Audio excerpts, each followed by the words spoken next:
I'm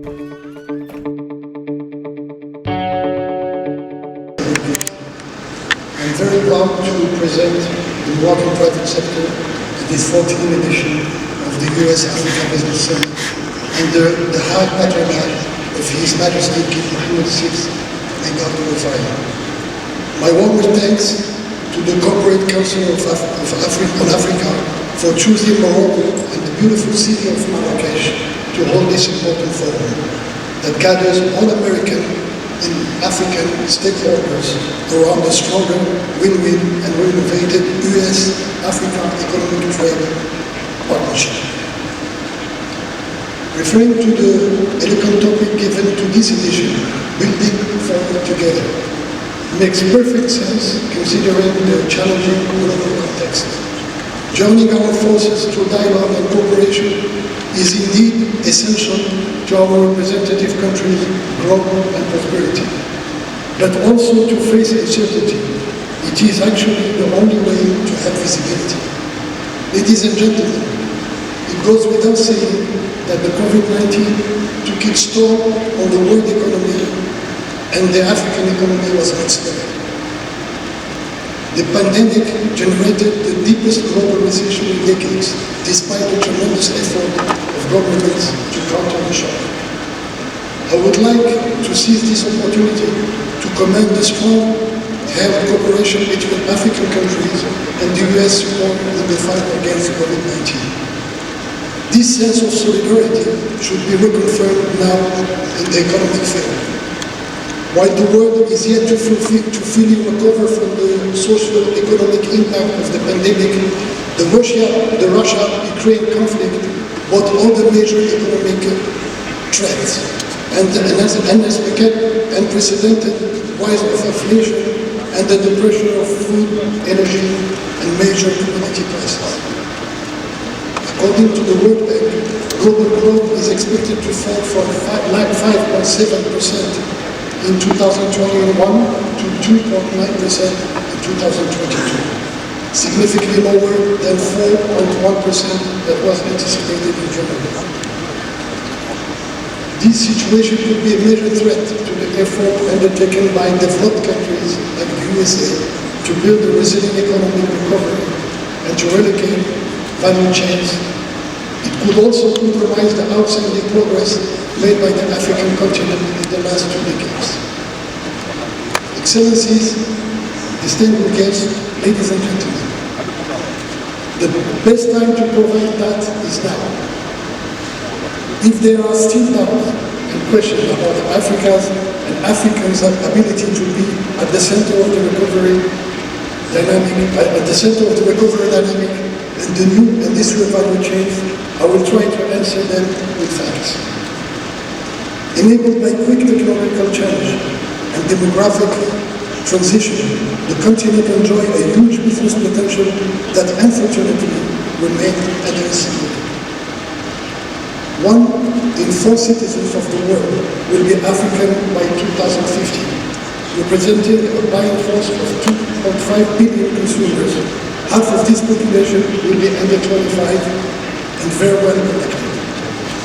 It is indeed a huge opportunity, but also a big challenge that we can only address by creating more and more jobs. The continent has also a large quantity of natural resources with an important potential of local transformation.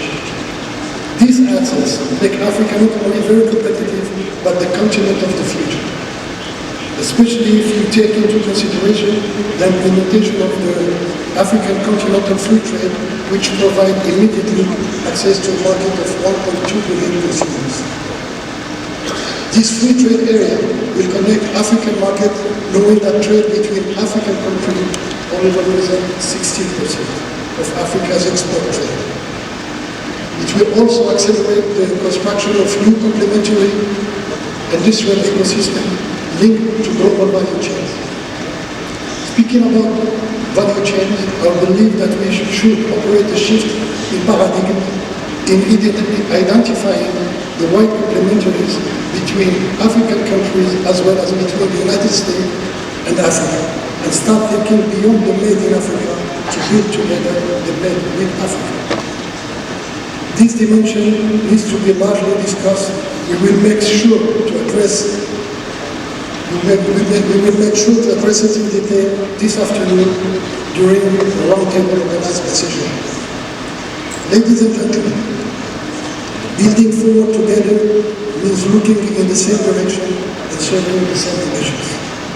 Fair trade, free competition, more innovation for an inclusive and sustainable growth. Building forward together means also doing more business together under the leadership of His Majesty King Mohammed VI.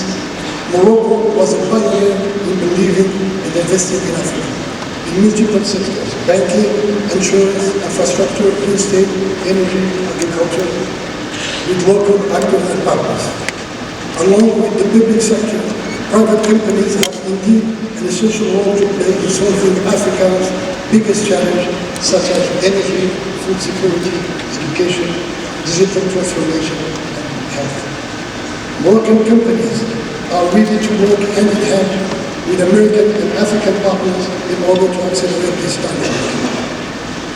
Excellencies, distinguished guests, ladies and gentlemen, as you know, energy is a crossroad of all sectors, and it is essential to building Africa's value chain. The continent has abundant renewable sources such as hydropower, wind, and solar that can be turned into a very competitive and green energy to cover the continent's need, but also to be exported. It is a huge opportunity to seize. On the other hand, empowering Africa in terms of food security is essential. It mainly starts with increasing agricultural productivity, transforming the raw product locally for higher added value creation, reducing barrier to trade, boosting competitiveness of agricultural businesses, and expanding the availability of agriculture and water technologies. The presence of leading companies playing the role of aggregators is fundamental to good production chain. OCP Africa, for instance, acted on this matter by becoming a strategic partner for African farmers. Another challenge is health and social security for the African population. The rapid demographic growth of the continent requires the upgrading of health system toward more coverage and more resilience. The sector of education and higher education in Africa offers multiple investment opportunities as well to competitiveness factor in the development of a sustainable industry. For instance, Morocco has succeeded in building a strong ecosystem in aeronautics and automotive, thanks to important and continuous investment in training programs for technicians and engineers. And finally, Africa is more and more the place for innovation and technology, thanks to its youth and its energetic entrepreneurial population. According to a report of Google and the International Finance Corporation, the African internet economy has a potential to grow to $180 billion, roughly 5.2% of the continent's GDP, by 2025. Investment can be directed to building reliable internet access throughout the continent, to supporting African businesses in their digital transformation, and to funding African entrepreneurs and startups. Ladies and gentlemen, building forward together requires, before all, better knowing each other, trusting each other more, believing in our respective potential and capacities. Building forward together also means a mindset shift to stop seeing Africa as a problem and start seeing it as a solution.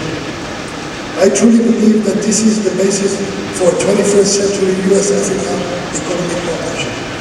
The world is changing faster than ever before. Now it's time to plan for the future. Now it's time to act together. As our American friends say, action speaks louder than words. Thank you for your attention. قبل ما تخرجوا ما تنسوش تابوناو في العشان يوتيوب وبارطاجيو الفيديو وديروا جيم وتابعوا الدار على مواقع التواصل الاجتماعي.